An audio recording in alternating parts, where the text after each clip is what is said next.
Hendaklah kamu selalu rendah hati, lemah lembut, dan sabar. 3 kata kunci yang pada pagi hari ini dapat dilatihkan sepanjang hari. Rendah hati, lemah lembut, dan sabar. Rendah hati adalah sebuah kondisi batin yang selalu memandang diri tidak lebih baik daripada orang lain, karena yang lebih baik itu adalah karunia dari Tuhan sendiri.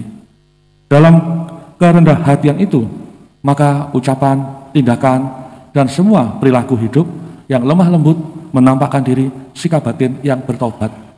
Karena dalam kelemah lembutanlah firman Tuhan bisa masuk meresap. Sabda Tuhan halus mengundang jawabannya, tidak bisa bekerja dalam situasi yang kacau balau. Karena itu, kata kunci yang ketiga, sabar. Saudara Bapak Ibu, semoga dengan 3 kata kunci dari nasihat Paulus ini, saudara tetap bertekun di dalam perjalanan memilih jalan yang sempit untuk masuk ke dalam kehidupan.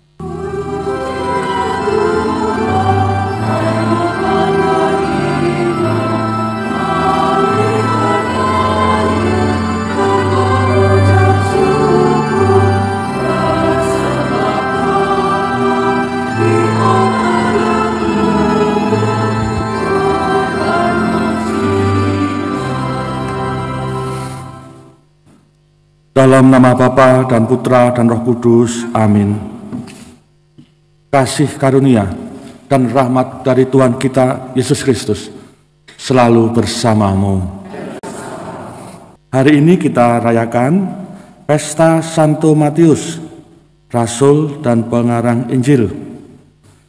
Dia yang telah menemukan harta kehidupan, seperti orang yang membongkar seluruh isi rumahnya dan menjadikan semua yang ada di dalam hidupnya baru kembali.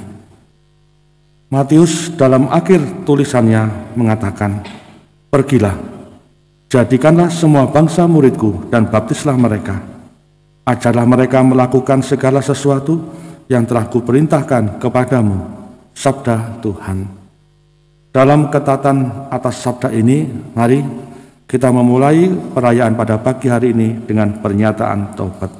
Saya mengaku kepada Allah yang Maha Kuasa dan kepada saudara sekalian bahwa saya telah berdosa dengan pikiran dan perkataan, dengan perbuatan dan kelalaian.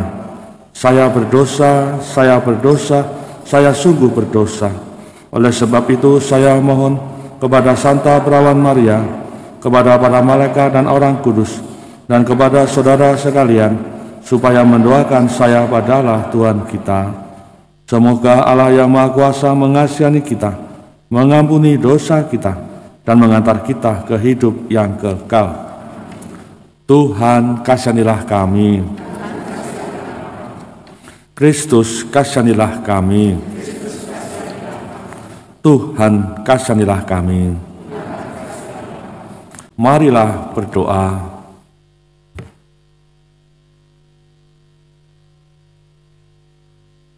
Allah Bapa sumber kebijaksanaan, demi kerahiman-Mu yang tak terselami, Engkau telah berkenan memilih Santo Matius pemungut cukai menjadi Rasul-Mu.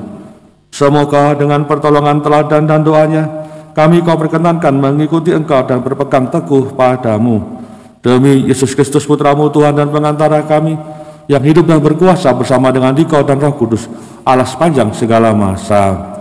Bacaan dari surat Rasul Paulus kepada jemaat di Efesus. Saudara-saudara, aku, orang yang dipenjarakan karena Tuhan, menasihati kamu, supaya sebagai orang-orang yang terpanggil, kamu hidup sepadan dengan panggilan itu. Hendaklah kamu selalu rendah hati, lemah lembut, dan sabar. Tunjukkanlah kasih-Mu dalam saling membantu, dan berusahalah memelihara kesatuan roh dalam ikatan damai sejahtera, satu tubuh dan satu roh, sebagaimana kamu telah dipanggil kepada satu pengharapan yang terkandung dalam panggilan-Mu, satu Tuhan, satu iman, satu baptisan, satu Allah dan Bapa dari semua, yang di atas semua, menyertai semua, dan menjiwai semua. Akan tetapi kepada kita masing-masing telah dianugerahkan kasih karunia menurut ukuran pemberian Kristus. Dialah yang memberikan baik rasul-rasul maupun nabi-nabi, baik pemberita Injil, gembala umat maupun pengajar.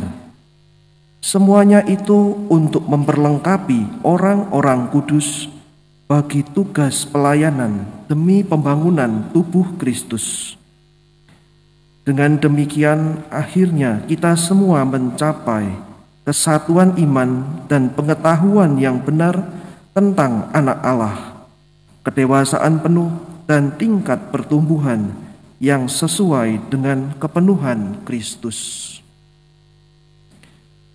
Demikianlah sabda Tuhan. Syukur pada Allah. Di seluruh dunia bergemalah suara mereka. Di seluruh dunia bergemalah suara mereka. Langit menceritakan kemuliaan Allah, dan cakrawala memberitakan karya tangannya. Hari yang satu mengisahkannya kepada hari yang lain, dan malam yang satu menyampaikan pengetahuannya kepada malam beriku. Di seluruh dunia bergemalah suara mereka. Meskipun tidak berbicara dan tidak memperdengarkan suara, namun di seluruh bumi bergaunglah gamanya, dan amanat mereka sampai ke ujung bumi. Di seluruh dunia bergemalah suara mereka. Haleluya, haleluya, haleluya, haleluya, haleluya, haleluya.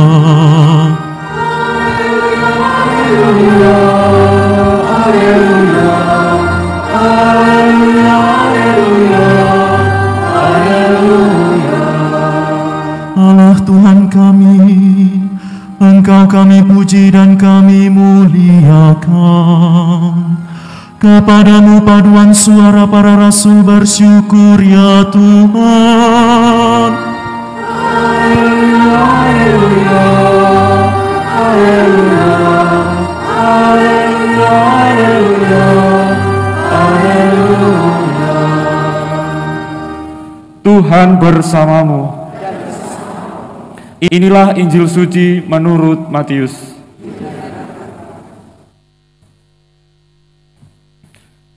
Pada suatu hari, Yesus melihat seorang yang bernama Matius duduk di rumah cukai.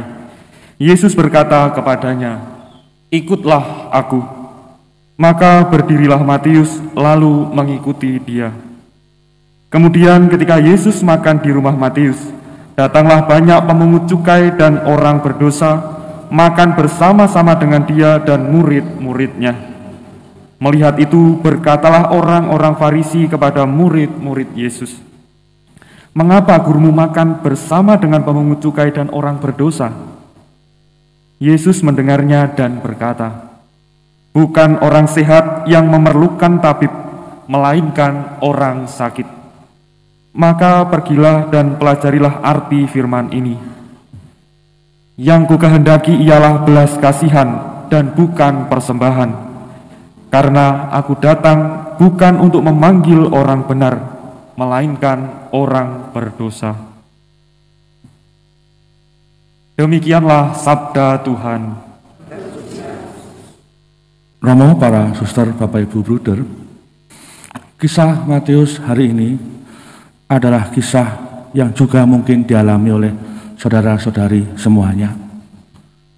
Kisah dari orang yang dalam hari-harinya senantiasa mencoba untuk menautkan atau mencoba untuk mencantolkan hidupnya dalam yang disebut firman Tuhan. Orang ini adalah gambar dari dia yang berusaha untuk menempuh hidup di jalan yang sempit dalam upaya beroleh kehidupan itu. Karenanya boleh kita tengarai atau boleh kita pastikan bahwa memperoleh jalan hidup yang dikatakan dalam spiritualitas jalan sempit dan jalan lebar itu bukan dikerjakan dengan keadaan berdiam diri saja, bukan dikerjakan dalam keadaan tidak mengerjakan apa-apa itu loh. Matius menemukan hidup dalam panggilan Tuhan ini ketika dia sedang bekerja. Ciri ini adalah ciri khas dari panggilan setiap murid yang Tuhan Yesus kerjakan. Tidak seorang pun dari para murid Tuhan dipanggil dalam keadaan duduk-duduk, tetapi semuanya sedang bekerja. Orang-orang yang memang tengah menggeluti seluruh dinamika hidupnya dalam pengalamannya sehari-hari. Apa yang kemudian dirasakan ketika menemukan jalan untuk bertemu dengan Tuhan itu? Bacaan Injil pada pagi hari ini mengatakan suasana hatinya adalah gembira. Dalam gambaran makan bersama. Makan bersama menunjukkan sebuah kenyataan hidup bahwa keberadaan dalam satu tempat, menikmati rezeki, menikmati semua yang dihasilkan dalam karya adalah gambar dari sebuah kemurahan hati. Ketika orang menemukan jalan menuju kepada Tuhan, ketika ia bertemu dengan Tuhan, maka satu-satunya yang menjadi indikator dari orang yang menghidupi spiritualitas dua jalan ini adalah kemurah hatian.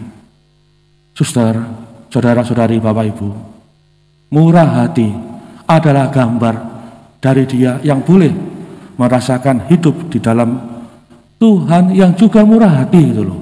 Karena apa? Karena kalau kita lihat tujuan dari semua proses ini menurut Paulus adalah sampai kita semua mencapai kesatuan iman dan pengetahuan yang benar tentang Anak Allah. Dia yang dalam kemurah hatiannya telah menyerahkan segala-galanya bagi orang yang dicintainya. Tentu saudara masih ingat dalam teks Injil Yohanes, tidak ada kasih yang lebih besar daripada kasih seorang yang merelakan hidupnya untuk sahabat-sahabatnya. Karena dalam merelakan hidup itu dikatakan tampaklah kedewasaan penuh dan tingkat pertumbuhan yang sesuai dengan kepenuhan Kristus. Ukurannya adalah Kristus sendiri. Dan makan bersama sebagai sebuah ungkapan kemurah hatian adalah ekspresi kegembiraan bertemu dengan Sang Kristus ini. Karena itu saudara, kalau dalam aplikasi sehari-hari saudara-saudari bertanya, bagaimana cara saya agar tetap bertahan, berani terus memilih jalan yang sempit agar beroleh hidup? Santo Paulus dalam perjuangannya yang terakhir masih tetap memberikan pesan kepada jemaatnya. Ketika ia di penjara, ia membawa pesan kepada orang-orang Efesus ini. Hendaklah kamu selalu rendah hati, lemah lembut, dan sabar. 3 kata kunci yang pada pagi hari ini dapat dilatihkan sepanjang hari. Rendah hati, lemah lembut, dan sabar. Rendah hati adalah sebuah kondisi batin yang selalu memandang diri tidak lebih baik daripada orang lain, karena yang lebih baik itu adalah karunia dari Tuhan sendiri. Dalam kerendah hatian itu, maka ucapan, tindakan, dan semua perilaku hidup yang lemah lembut menampakkan diri sikap batin yang bertobat. Karena dalam kelemah lembutanlah firman Tuhan bisa masuk meresap. Sabda Tuhan halus mengundang jawabannya, tidak bisa bekerja dalam situasi yang kacau balau. Karena itu, kata kunci yang ketiga, sabar. Saudara Bapak Ibu, semoga dengan 3 kata kunci dari nasihat Paulus ini, saudara tetap bertekun di dalam perjalanan memilih jalan yang sempit untuk masuk ke dalam kehidupan. Agunglah misteri iman kita.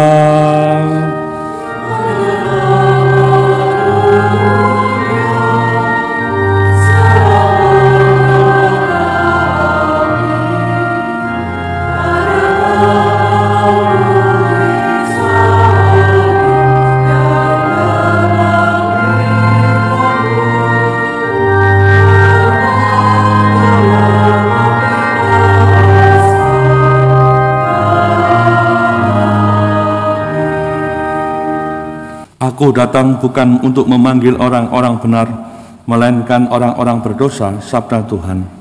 Marilah berdoa. Allah Bapa yang Maha Mulia, dengan mengambil bagian dalam sakramen keselamatan ini, kami telah merasakan sukacita yang dialami oleh Santo Matius ketika menyambut dan menjamu Sang Juru Selamat di rumahnya. Semoga kami senantiasa disegarkan oleh santapan suci dari Yesus Kristus Putramu, yang datang hanya untuk menyelamatkan bukan hanya orang-orang benar, melainkan juga orang-orang berdosa. Sebab Dialah Tuhan, Juru Selamat kami. Tuhan bersamamu. Saudara semua dalam aktivitas sepanjang hari ini, senantiasa ada dalam berkat dan penyertaan Allah yang Maha Kuasa, Bapa dan Putra dan Roh Kudus. Amin. Saudara-saudari, perayaan Ekaristi sudah selesai. Pergilah dalam damai sambil memuliakan Tuhan dengan hidupmu. Syukur.